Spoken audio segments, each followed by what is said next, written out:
नमस्कार दोस्तों, मैं आपकी साथी आपकी दोस्त रचना सिंह वादे के मुताबिक हाजिर हूँ आपके अपने ही गुरु संस्कार चैनल पर एक नई कहानी के साथ। दोस्तों, रामायण से जुड़ी ऐसी बहुत सी कहानियां और रहस्य हैं जिनसे हम लोग आज भी भली भांति परिचित नहीं हैं। आज मैं आप लोगों के सामने एक ऐसी ही कहानी लेकर आई हूँ जिसके बारे में शायद ही आप लोग जानते होंगे। तो चलिए बिना समय गवाए कहानी को आगे बढ़ाते हैं। लेकिन कहानी आगे बढ़ाने के पहले मेरा आप सभी लोगों से अनुरोध है कि यदि आपने हमारे चैनल को अभी तक सब्सक्राइब नहीं किया है तो प्लीज जल्दी से कर लीजिए, बेल आइकन पर प्रेस कर दीजिए ताकि आपको हमारे आने वाले सारे वीडियोस के नोटिफिकेशन मिलते रहेंगे। तो चलिए दोस्तों, अब कहानी को आगे बढ़ाते हैं। ये बात उस समय की है जब भगवान श्री राम को राजपाट की जगह वनवास मिला। श्री राम को तो अपने पिता की आज्ञा का पालन करना ही था, क्योंकि हम सभी लोग ये बहुत अच्छे से जानते हैं, रघुकुल रीत सदा चली आई, प्राण जाए पर वचन न जाए। तो श्री राम ने सोचा कि क्यों न जाने के पहले वो अपने हिस्से का जितना भी धन है वो दान में दे दें। ऐसा सोचने के बाद सबसे पहले उन्होंने अपने सेवकों को बुलाया और उनको 14 साल तक रहने और खाने के लिए भरपूर धन दे दिया। इसके बाद जो बचा हुआ धन था वो उन्होंने दीन दुखियों और असहाय लोगों में बांटना शुरू कर दिया।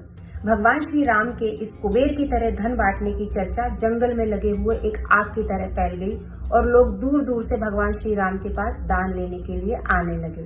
श्री राम को जब भी समय मिलता वो ये दान और धर्म का कार्य करते। जब उन्हें समझ में आ गया कि उनका जितना भी धन था वो समाप्त हो गया है तो वो वन की ओर प्रस्थान करने लगे। वो वनवास की ओर निकल ही रहे थे कि तभी उनके सामने एक दुबला पतला कमजोर सा ब्राह्मण आकर खड़ा हो जाता है। ये ब्राह्मण उन्हीं की अयोध्या नगरी का एक निवासी था, जिसके पास अपनी जीवन याचिका का कोई भी प्रबंध नहीं था। वो बहुत ज्यादा गरीब दिख रहा था और शायद उसने बहुत दिनों से कुछ खाया भी नहीं था, जिसकी वजह से वो बहुत ज्यादा कमजोर हो गया था और उसके पीठ और पेट सब सड़ गए थे। उस ब्राह्मण की पत्नी ने उसे कहा था कि आप जाकर श्री राम से मिलिए, क्योंकि वो बहुत ज्यादा दयालु और धर्म को मानने वाले हैं। जब उन्हें हमारी आर्थिक स्थिति का पता लगेगा तो वो हमारी जीवन याचिका का कोई ना कोई प्रबंध जरूर कर देंगे। पत्नी की बात सुन के ही ब्राह्मण यहाँ आया था, लेकिन यहाँ आकर देखता है कि प्रभु राम तो वनवास जाने की तैयारी कर रहे हैं। फिर भी वो ब्राह्मण हिम्मत करके श्री राम के सामने चला जाता है और उनसे कहता है कि हे राजकुमार, मैं आपकी ये अयोध्या नगरी में रहने वाला एक निर्धन ब्राह्मण हूँ। मेरी बहुत सारी संतानें हैं और मेरे पास मेरी जीवन याचिका का कोई भी प्रबंध नहीं है। हे राम, मेरे ऊपर कृपा दृष्टि डालिए और मेरी सहायता करिए। ब्राह्मण की ये सारी बातें सुनने के बाद भगवान श्री राम धर्म संकट में आ जाते हैं, क्योंकि उनके पास तो कुछ बचा ही नहीं था जिसकी वजह से वो इस गरीब ब्राह्मण की सहायता कर सकते। वो तो अपना सारा धन पहले ही दान में दे चुके थे, लेकिन दरवाजे पे आए हुए अतिथि का वो निरादर भी नहीं कर सकते थे। तभी उनकी नजर बाड़े पर बंधी हुई गायों पे पड़ी, तो उन्होंने उस ब्राह्मण को बुलाकर कहा कि हे ब्राह्मण, आपके पास ये जो डंडा है वो आप जोर से घुमाकर फेंकिए। ये डंडा जहाँ पर जाकर गिरेगा वहां तक की सारी गाय मैं आपके नाम कर दूंगा। भगवान श्री राम के इस अजीब प्रस्ताव को सुनकर पहले तो उस ब्राह्मण को मन ही मन थोड़ा सा गुस्सा आता है। वो ये सोचने लगता है कि भगवान श्री राम ऐसा क्यों कर रहे हैं। वो तो अपनी आंखों से मेरी स्थिति देख चुके हैं कि मैं कितना कमजोर हूँ, तो वो सीधे सीधे ये सारी गाय मेरे नाम क्यों नहीं कर देते। लेकिन उस ब्राह्मण के पास दूसरा कोई चारा भी तो नहीं था। वो अपना डंडा उठाता है और अपनी पूरी ताकत से उस डंडे को फेंक देता है और वो डंडा सरसराता हुआ सरयू घाट के उस पार जाकर गिरता है।